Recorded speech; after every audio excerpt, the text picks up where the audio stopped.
میرے بھائیوں، اسی عقیدہ ختم نبوت کے لیے بہت سارے بھائیوں کو یہ علم نہیں ہوگا کہ آخر یہ قادیانی جو ہے ان کا عروج کب اور کیسے ہوا. میں آپ کو بتانا چاہتا ہوں، آج یہ سبق لے کر جائیں. کئی بھائیوں کو نہیں پتا ہوگا، حقیقت بات کر رہا ہوں. یہ بات ہے سن 1974 کی. اس سے پہلے بھی قادیانیوں کے خلاف مناظرے، مباحثے، کتابیں اور اسی طرح مختلف انداز سے ان کا رد نقد وہ کیا جاتا تھا. لیکن جب ان کے اوپر کفر کا فتویٰ لگا، جب ان پر ہماری جو ہے وہ اسمبلی نے کفر کا فتویٰ لگایا. یہ کس سن کی بات ہے؟ کس سن کی بات ہے؟ 1974. کس سن کی بات ہے؟ 1974. 22 مئی ملتان نشتر میڈیکل کالج، اس کے کچھ طلباء شمالی علاقہ جات کی سیر و سیاحت کے لیے نکلے اور ملتان سے چناب ایکسپریس میں بیٹھے پشاور کے لیے. جب وہ ربوہ موجودہ چناب نگر جمیوٹ کے ساتھ اس جگہ پر اس ٹرین نے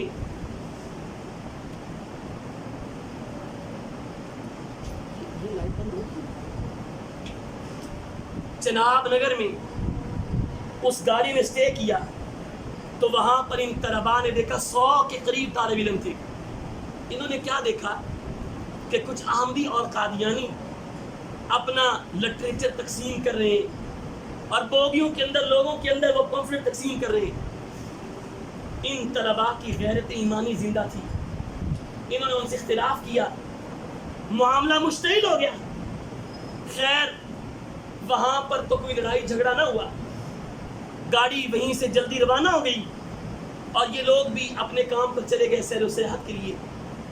جب واپس آئے تو نشتر آباد کے پاس جو ٹرین ماسٹر تھا اس نے جن بوگیوں کے اندر وہ نشتر میڈیکل کالج کے طلباء اسٹوڈنٹس بیٹھے ہوئے تھے اس نے ان کے اوپر کراس کا نشان لگا دیا اور ادھر چناب نگر کے اندر اس نے خبر کر دی کہ وہ مسلمان طلباء، وہ نشتر میڈیکل کالج کے طلباء وہ واپس آ رہے اور آپ ان کا ٹھیک ٹھاک علاج کریں.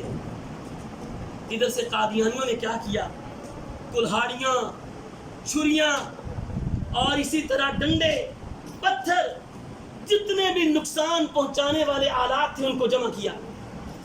اور ان کو جمع کرنے کے بعد انہوں نے ان طلباء کے اوپر جب وہ ربوہ پہنچے چناب نگر حملہ کر دیا. اور بوگی کا چونکہ پتا تھا اس کے اندر وہ بیٹھے ہوئے، زخمی لہولہان کر دیا.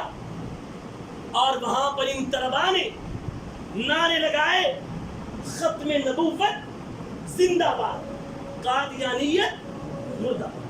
آپ اس طرح مل کے بولے، ختم نبوت زندہ باد، قادیانیت مردہ باد، ختم نبوت زندہ باد، قادیانیت مردہ باد. اس کے جب نعرے لگیں، نعرہ تکبیر، اللہ اکبر، شان صحابہ، شان محمد مصطفیٰ، تاج و تخت ختم نبوت، نعرہ تکبیر، اللہ اکبر. جب انہوں نے یہ نعرے لگائے تو معاملہ کافی زیادہ گھمبیر ہو گیا اور زخمی طلباء اور ان کو جب اس حالت میں ٹرین کے اندر بٹھایا گیا تو فیصل آباد پہنچنے سے پہلے وہاں پر خبر کر دی گئی. وہاں پر جو زندہ دلانے فیصل آباد ختم نبوت کے جانثار تھے وہ نکلے، ہزاروں کی تعداد میں آ گئے اور انہوں نے قادیانیوں کے خلاف احتجاج کیا، ان کے اس رویے کے اوپر احتجاج کیا. اور وہیں پر ایک مجلس عمل کا قیام آیا کہ علماء کی ایک ایسی مجلس ہونی چاہیے جو قادیانیوں کی ان شر انگیزی کا ایک ایسا جو ہے وہ حل نکالیں اور ان کو سزا دلائیں. اور حکومت نے بہت زیادہ ان جو ہے وہ احتجاج کرنے والے فیصل آبادوں کے خلاف کیا کیا، ان کے خلاف کریک ڈاؤن کیا. یہی نہیں بلکہ اس میں جب احتجاج کی وسعت زیادہ ہوگی، تعداد زیادہ ہوگی، اور جب مسلمانوں کا مطالبہ ختم نبوت کے حوالے سے زیادہ ہوا تو پھر حکومت کو مجبوراً ایسے اقدامات کرنے پڑے کہ انہوں نے وہاں پر جتنے بھی اس ایریے میں یا آگے پیچھے قادیانی تھے ان کو پکڑ کر حوالات میں بند کیا، ان کو جو ہے وہ سزاؤں سے دوچار کیا۔ پھر یہ تحریک شروع ہو گئی، اور تحریک شروع ہوتے ہوتے بات یہاں تک پہنچ گئی کہ اس معاملے کو قومی اسمبلی کے اندر، پارلیمنٹ کے اندر اٹھایا جائے اور ان کا سر کتلا جائے، گلا کما کیا جائے۔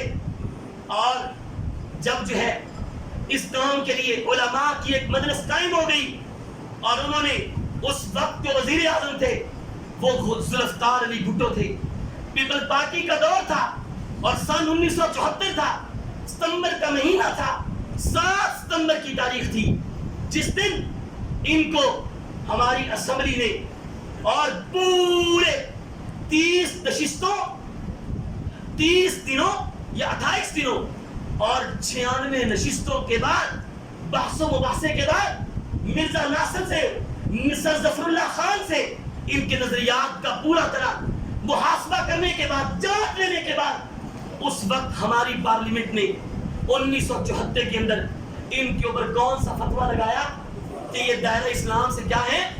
خارج ہے، ان کا اسلام کے ساتھ کوئی تعلق نہیں ہے، کیونکہ ختم نبوت کا جو معاملہ ہے، جو عقیدہ ہے، جو فکر ہے، وہ مسلمانوں کی متفق علیہ اور اجماع والی ہے، اور اس کے اوپر جو بھی مخالفت کرے گا وہ جہاں کبھی ہوگا، وہ چاہے قادیان کا ہو، وہ چاہے ایران کا ہو، وہ چاہے حجاز کا ہو۔ جب صحابہ نے اور ہمارے غیرت مند علماء نے اور تابعین نے ان کو قبول نہیں کیا، تو آج کا مسلمان مرزا غلام احمد قادیانی کو کیسے قبول کرے گا؟